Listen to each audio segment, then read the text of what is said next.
Tithokoze Mulungu chifukwa cha ubwino umene ali nawo pakati pathu, potipatsa moyo wabwino komanso kutipatsa nthawi yoti tiphunzirepo mawu ake. Monga mwa nthawi zonse ndikupemphani kuti tikhale limodzi. M'tsiku la lero muli ndine Namani Kammalunje, ndine mmodzi mwa alaliki mu mpingo wa Khristu, ndimakhala ku Mitundu ku Lilongwe. Mu tsiku la lero tiyima pamutu wa uthenga wabwino. Tifuna tiphunzirepo makamaka zokhudza uthenga wabwino. Makamaka phunziro limeneli lichokera pa buku la 1 Korinto chapter 15. Pa buku limeneli ndilo limene tikhazikikepo kwambiri. Ngati tingatchulepo machaputala wena ndiye kuti zili chifukwa chofuna kuti timvetse bwino mfundo ina imene ipezeka m'buku limeneli la 1 Korinto chapter 15. Buku limeneli ndi kalata imodzi imene Paulo adalembera Akhristu a ku Korinto. Panali chifukwa chokwanira chimene Paulo analembera kalata imeneyi kuwalembera Akhristu anzathu ku Korinto. Makamaka tikamaona chaputala chimenechi mkati mwake chimaonetsa kuti anzathu a ku Korinto adadzalandira ziphunzitso zosiyana. Pa chifukwa chimenechi Paulo adaonabe kuti Akhristu anzathu ku Korinto akumana ndi mavuto makamaka ofuna kudziwa cholondola pakati pa chimene Paulo adakawaphunzitsa komanso chimene aneneri ena adapita nacho kukawaphunzitsa. Choncho chinamukomera Paulo kuti alembe kalata yofuna kuti anzathu awa ku Korinto makamaka akathandizike chifukwa cha vuto limeneli. Izi ndi zina zimene tithe kuziona mkati mwa chaputala chimenechi cha 1 Korinto chapter 15. Tiyamba kuwerenga mavesi yake oyambirira, mavesi yake ya 4, mavesi 4. Pa vesi 1 akuti, ndipo ndikudziwitsani abale uthenga wabwino umene ndinakulalikirani inu, umenenso munalandira, umenenso muyimamo, umenenso mupulumutsidwa nawo, ngati mugwiritsa monga momwe ndinalalikira kwa inu, ngati simunakhulupirira chabe. Pakuti ndinapereka kwa inu poyamba chimenenso ndinalandira, kuti Khristu anafera zoyipa zathu monga mwa malembo, ndi kuti anayikidwa ndi kuti anaukitsidwa tsiku lachitatu monga mwa malembo. Paulo poyamba kwa kulemba buku limeneli la 1 Korinto chapter 15 wayamba kuwakumbutsa zimene iyeyo atapita ku Korinto adakawaphunzitsa. Paulo wanena kuti nditabwera kwa inu ndidakulalikirani uthenga wabwino, ndipo inu uthenga umenewu mudawulandira komanso mudayimamo. Uthenga umenewu ndi umene inu mupulumutsidwe nawo ngati mugwiritsa ntchito monga momwe ndalalikira kwa inu, ngati simunakhulupirira chabe. Nditabwera ndidadza kudziwitsani kuti ndidalandira uthenga woti Khristu Yesu adafera zoyipa zathu monga mwa malembo, ndi kuti anayikidwa m'manda tsiku lachitatu adauka. Uwu ndi uthenga umene nditabwera inu Akorinto ndidakulalikirani, ndipo mudaonetsa kuti uthenga umenewu mudawukhulupirira ndipo mudawulandira, ndipo uthenga umenewu mwakhala mutayimamo. Uthenga umenewu ndi umene mupulumutsidwe nawo ngati mutawugwiritsa monga momwe ndalalikira kwa inu, ngati simunakhulupirire chabe. Uthenga woyamba umene Paulo wayamba ndi buku limeneli ali kuwakumbutsa zimene nthawi yoyamba Paulo atapita adakawalalikira. Tikachokera pa vesi yake ya 5 uzalekeza vesi yake ya 11, ntchito imene Paulo anali kuwakumbutsa kapena kuwadziwitsa akunena kuti sikuti tikamati Yesu Khristu adauka kwa akufa ndiye kuti tikungolankhula zinthu zimene tidamvapo chabe, koma ineyo ndine mmodzi mwa amene Khristuyo atauka kwa akufa adandionekera. Choncho Paulo wayamba ndi kunena kuti Yesu atauka kwa akufa adayamba kuonekera kwa Kefa kapena kuti Petulo, mmodzi mwa ophunzira wake. Ataonekera kwa Kefa, kenaka adadzaonekera kwa 12 ophunzira wake 12. Atachoka pamenepo adadzaonekeranso kwa anthu ochuluka, pafupifupi anthu okwana 500 nchakuti. Ndipo pamenepo Paulo akunena kuti ataonana ndi anthu amene wa Yesu adadzaonananso ndi Yakobo, ndipo atatha kuonana ndi Yakobo adadzaonananso ndi atumwi onse, ndipo kumapeto kwake ndi pamene adaonana naye Paulo amene amatchedwa kuti mtayo. Paulo wanena kuti ndine mtayo potengera kuti sindali woyenera kukhala mtumwi, kamba kuti poyamba ine ndisanakhale mtumwi, ntchito imene ndidagwira ndiyoti ndidalondalonda ndi kupasula mpingo wa Ambuye umene uli mpingo wa Khristu. Choncho pa chifukwa cha ntchito imene ndidagwira poyamba sindali woyenerezedwa kuti ndikhoza kukhala mtumwi, komabe chifukwa cha chisomo chochokera kwa Mulungu chidandiyenereza ine kuti ngakhale ndinayamba ntchito iyi mu njira yolakwika, komabe nditchedwe ineyo mtumwi.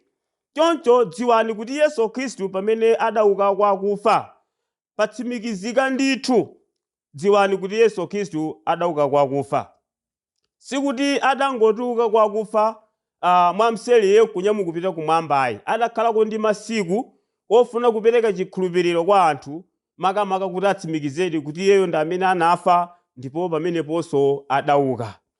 Umu ndimene kuyambira pa buku limene pa vesi limene lila 5 kulekeza vesi 11 Paulo akulankhula, ndipo akutsimikiza kuti zimene anzanga adaona kuphatikiziranso ine ndizo zimene takulalikirani, ndipo inu mudazikhulupirira ndipo mukhazikika mu uthenga umenewu.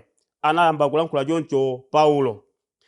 Choncho pa vesi ya 12 ndi pamene tsopano Paulo akuonetsa kuti chimene chidamulemberetsa kalatayi n'chifukwa chakuti ku Korinto kudapita aphunzitsi ena kapena aneneri ena amene anakaphunzitsa zotsutsana ndi zimene Paulo adakawaphunzitsa a Korinto. Tionepo kuyambira vesi limeneli la 12. Pawana Korinto chapter 15 verse 12 akuti, koma ngati Khristu alalikidwa kuti waukitsidwa kwa akufa, nanga ena mwa inu anena bwanji kuti kulibe kuuka kwa akufa? Koma ngati kulibe kuuka kwa akufa, Khristuso sanaukitsidwa. Ndipo ngati Khristu sanaukitsidwa, kulalikira kwathu kuli chabe, chikhulupiriro chanunso chili chabe. Ndiponso ife tipezedwa mboni zonama za Mulungu, chifukwa tinachita umboni kunena za Mulungu kuti anaukitsa Khristu amene sanamuukitsa, ngati kulitero kuti akufa saukitsidwa.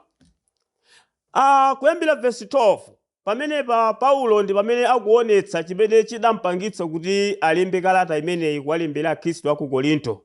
Chifukwa unena kuti pamene ife tinakulalikirani kuti Khristu adaukitsidwa kwa akufa, nanga bwanji ena a inu akunenanso kuti kulibe kuuka kwa akufa?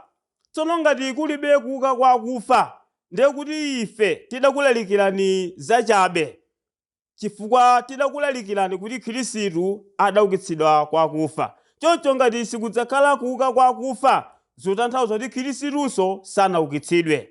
Ngati kuli kotero kuti Khristu sanaukitsidwe, ndiye kuti inu chikhulupiriro chanunso chili chabe, chifukwa inu munakhulupirira zimene ife tinalalikira kuti Khristu anaukitsidwa kwa akufa. Choncho ngati munakhulupirira kuti Khristu sanaukitsidwa kwa akufa, munakhulupirira kwa chabe.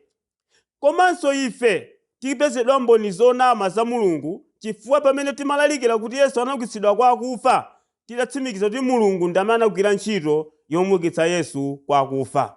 Choncho dziwani kuti Paulo akutsutsa zimene aneneri ena adabwera nazo ku Korinto, makamaka kudzalalikira zotsutsana ndi zimene Paulo adakalalikira ku Korinto. Tikamafika pa vesi yake ya 20, pa vesi ya 20 pali maotere, koma tsopano Khristu waukitsidwa kwa akufa, chipatso chowundukula cha iwo akugona. Pakuti monga imfa inadza mwa munthu, kuuka kwa akufa kunadzanso mwa munthu. Pakuti monga mwa Adamu onse amwalira, koteronso mwa Khristu Yesu onse akhalitsidwa ndi moyo. Paulo pamene patsopano akutsimikizira kuti Khristu Yesu adauka kwa akufa, chipatso chowundukula cha iwo akugona ndiyo Yesu Khristu. Tikamati kuwundukula tukamba za kuyamba, akamati uyu ayamba, ndiye kuti pasonyeza kuti pabweranso wina.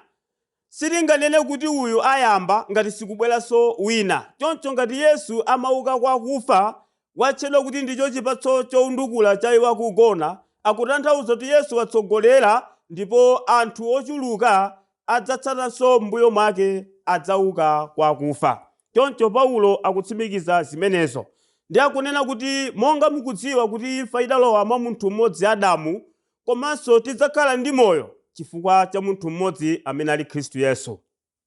Choncho Paulo akutsimikiza zokhudza chiukiriro chimene chidzakhalapo kwa anthu akufa, makamaka potsutsa zimene aneneri ena adakalalikira kuti chiukiriro sichidzakhalapo, munthu akafa wafa. Choncho Paulo mu buku limeneli afuna kuti atsutse chiphunzitso chonama komanso alimbikitse akhristuwo kuti akhazikike mu chiphunzitso chimene Paulo adakawaphunzitsa. Tifikanso pa vesi yake ya 29 pamene pali mawu otere: ngati sikutero adzachita chiyani iwo amene anabatizidwa chifukwa cha akufa? Ngati akufa saukitsidwa konse, abatizidwa chifukwa ninji? Chifukwa cha iwo? Paulo akunena kuti kodi ngati aneneri onama akunena kuti kuuka kwa akufa sikudzakhalapo, kodi amene abatizidwa chifukwa ninji? Popeza ubatizo, mawu akuti ubatizo amatanthauza umiza. Zili ngati mene timatengera munthu akamwalira, timamuyika pansi ndipo timafochera. Ikafikanso nthawi kuti munthu afuna ubatizidwa, timayang'ana pamene pali madzi ambiri, ndiye munthu uja timakamumiza saonekanso. Ndi akunena kuti pamene munthu tamumiza saoneka, ndiye kenaka timamuvula kusonyeza kuti munthu uja wauka. Chithunzithunzi choti munthu akafa adzauka chili pa ubatizo. N'chifukwa chake Paulo akunena kuti kodi aphunzitsi onama akanena kuti chiukiriro kulibe, adzachita chiyani iwo amene anabatizidwa chifukwa cha akufa ngati akufawo saukitsidwa konse? Choncho apa Paulo akuwatsimikizira Akorinto kunena kuti chiukiriro chilipo. Choncho n'chifukwa chake Yesu anafa nayikidwa m'manda, tsiku lachitatu adauka, umene uli uthenga wabwino. Choncho Yesu anafera zoyipa zathu monga mwa malembo, ndi kuti anayikidwa m'manda, tsiku lachitatu adauka. Zimenezi anachita Khristu Yesu maka pofuna kupereka chikhulupiriro ku dziko lapansi, kuti ifenso tikamukhulupirira Yesu tifa ndafenso tidzauka ndi kukhalanso ndi moyo.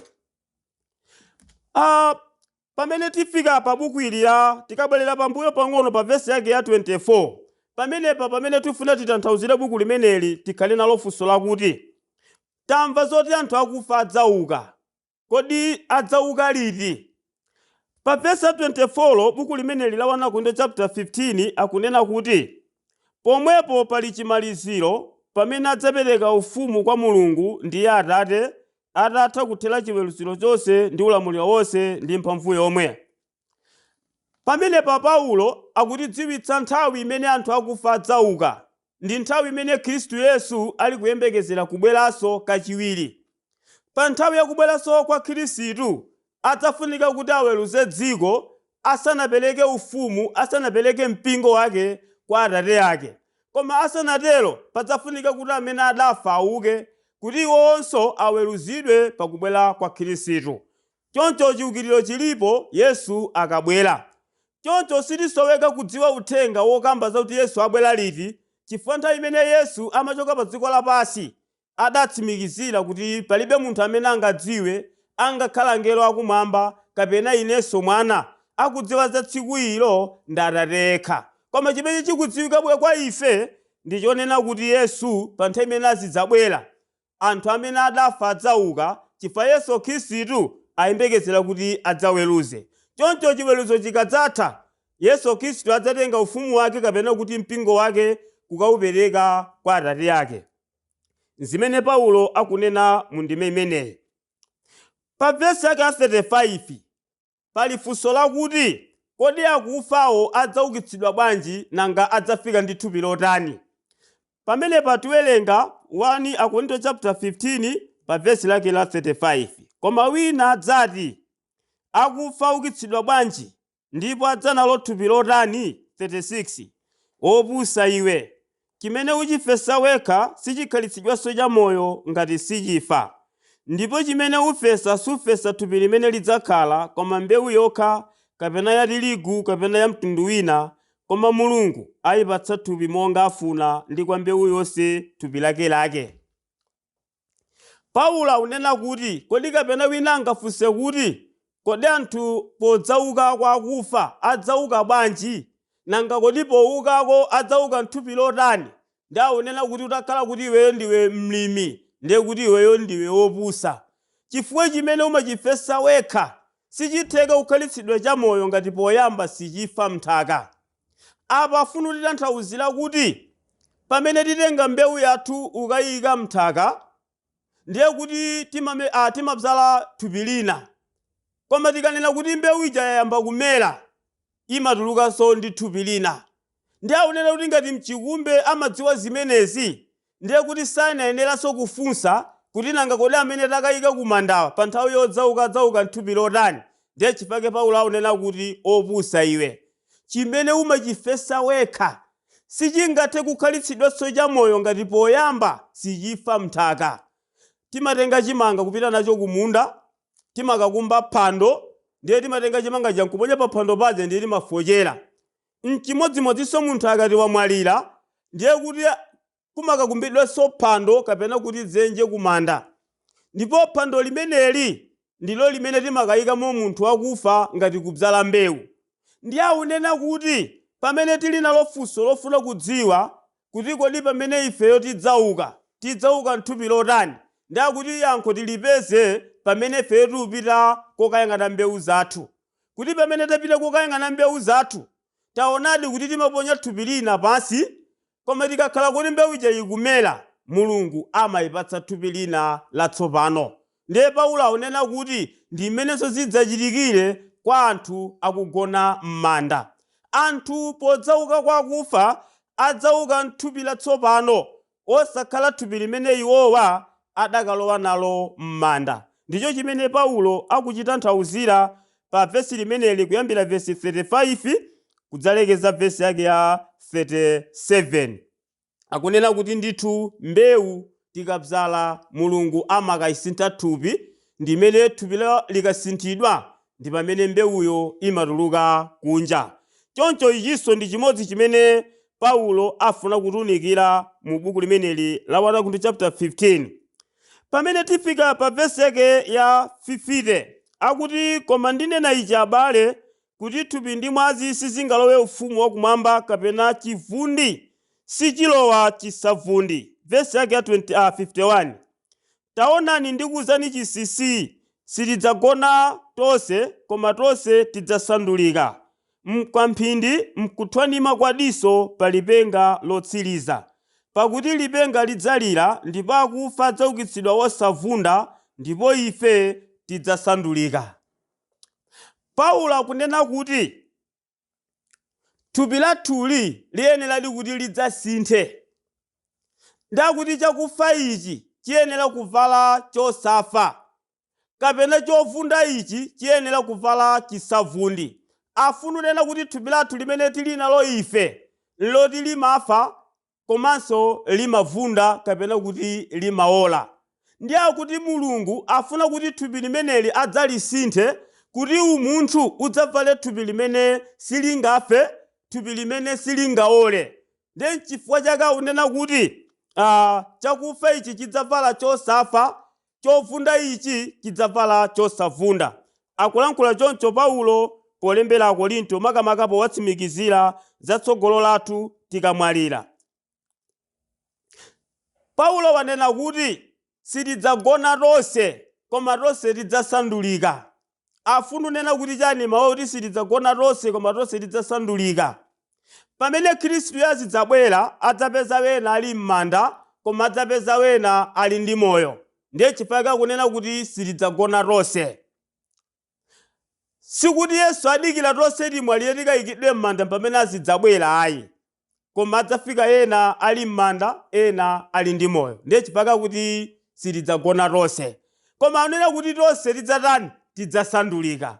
Tidzasandulika bwanji? Mulungu adzasintha matupi anthu amene adzakhale ndi moyo. Akuti mkamphindi wagwiritsa ntchito mawu akuti mkuthwanima kwa diso pa lipenga lotsiriza. afuna kutanthauza limene timaphethiramu idzakhala nthawi yoti Mulungu asintha matupi wa anthu amoyo, kuti matupi wa anthu amoyo adzafanane ndi matupi wa anzathu amene akuchokera m'manda. Ndiye chifukwa anena kuti kusintha kokha nkwatonse, koma kugona mfumbi si kwa ife tonse. Paulo akulimbikitsa ndi kutsimikiza zimenezo. Choncho Paulo akutsimikiza kuti zimene zidzachitika makamaka pa tsiku lija lomaliza limene Yesu Khristu akubwera. Chifukwa chani Yesu akamabwera kudzapezeka kuti anthu matupi asintha? Chifukwa cha dziko limene tikupita ndi dziko limene anthu okakhala kumeneko sadzafanso.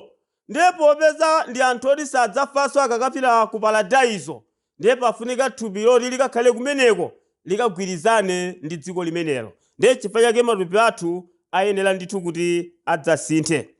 Tikafika pa vesi yake ya 56 akunena kuti imfawe chigonjetso chako chili kuti, imfawe mbola yako ili kuti.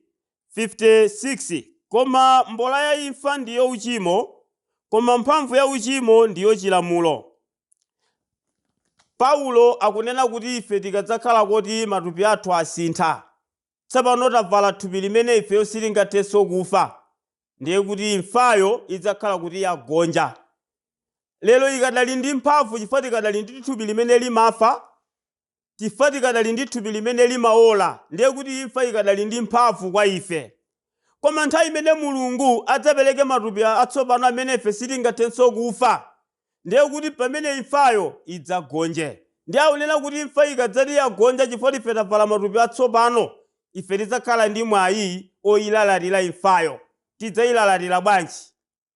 Kodi imfa iwe mphamvu yako ija wayika kuti? Chigonjetso chako chija chili kuti lero? Chifukwa tidzakhala kuti ifeyo ngakhale imfa itachita bwanji sitingafenso, chifukwa tavala thupi latsopano limene silingathenso kufa. Ndiye chifukwa chake tidzayilalatire imfayo pa nthawi imeneyo. Koma lero lino imfa ikadali ndi mphamvu kwa ife, chifukwa tikadali ndi thupi limene limafa likayola m'manda. Choncho chimene Paulo akuwauza Akorinto afuna kuti awatsimikizire za chimenecho.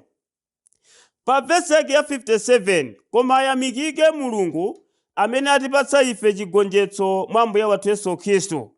Chifukwa chache abale anga okondedwa, khalani okhazikika, osasunthika, akuchuluka mu ntchito ya Ambuye nthawi zonse, podziwa kuti kuchiritsa kwanu sikuli chabe mwa Ambuye. Akuti nthawi imeneyo ife tikadzavala mangolomera, tikadzasintha matupi athu, tsopano tatenga matupi amene sitingathenso kufa, tidzalemekeza Mulungu. Timulemekeze Mulungu amene watipatsa ife chigonjetso, makamaka potisintha matupi athu kuti tsopano imfa isakhalenso ndi mphamvu ndi ife. Ndiye Paulo kumapeto kwa vesi kwa chaputala chimenechi wanena kuti abale anga, akunena abale ake ati amene ali mwa Ambuye, amene ali Akhristu, amene alandira chiphunzitso cha Ambuye, akuti khalani osasunthika, podziwa kuti kuchiritsa kwanu sikuli chabe mwa Ambuye. Tanena kuti Paulo polemba buku la 1 Akorinto chapter 15 adalembera chifukwa cha mneneri wonama amene akakatsutsa chiphunzitso cha Ambuye chimene Paulo adakalalikira ku Korinto. Choncho mfundo zonse zimene taziona m'buku limeneli la 1 Akorinto chapter 15 kunali kuti Paulo akulimbikitsa, akumangira tchika chikhulupiriro cha abale ndi alongo ku Korinto kuti asagwedezeke chifukwa cha aneneri ndi aphunzitsi onama amene analalikira kuti chiukiliro kulibe.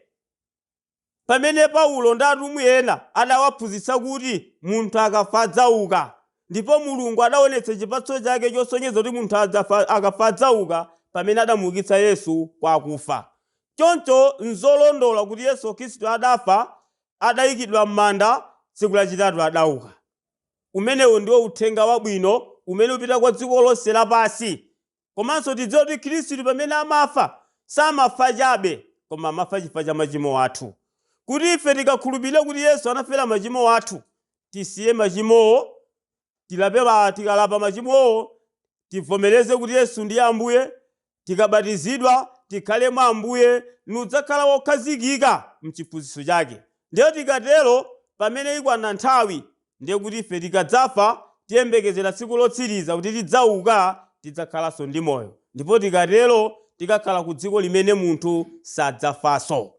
Uwu ndiwo uthenga wabwino umene Paulo adawulalikira kwa anzathu a ku Korinto, umene lero lino uli pakati pathu, umene lero lino uli pa dziko lonse lapansi, kuti anthu timve kuti Yesu Khristu adafera machimo a anthu pamene anabwera ku dziko lapansi. Choncho izi ndi zina zimene timafuna kuti mtsiku la lero tiyese kugawanapo, makamaka pa mfundo yokhudza uthenga wabwino. Anthu amafuna kudziwa kuti uthenga wabwino ndi chiyani. Uthenga wabwino Paulo anawutanthauzira kuti tikukamba za kufa kwa Ambuye wathu Yesu Khristu, kuyikidwa m'manda komanso kuukitsidwa kwake. Uthenga wabwino wagona pamenepa. Choncho ife tonse pakumva zimenezo timaloledwa kuti tisiye zoyipa zathu zonse, tikhale nawo mwa Khristu Yesu, kuti ifenso tikadzafa idzakhaleponso nthawi yoti tidzauka nawo pamodzi ndikukakumana ndi Ambuye, tidzakhala kumeneko nthawi zonse. Izi ndi zimene timafuna kuti mtsiku la lero tigawanepo nzeru zokhudza uthenga wabwino umene tinakhazikika m'buku limene la 1 Korinto chapter 15 kuyambira verse 1 komanso mpaka na verse yake ya 58 malinga ndi imene chaputalachi chimanenera.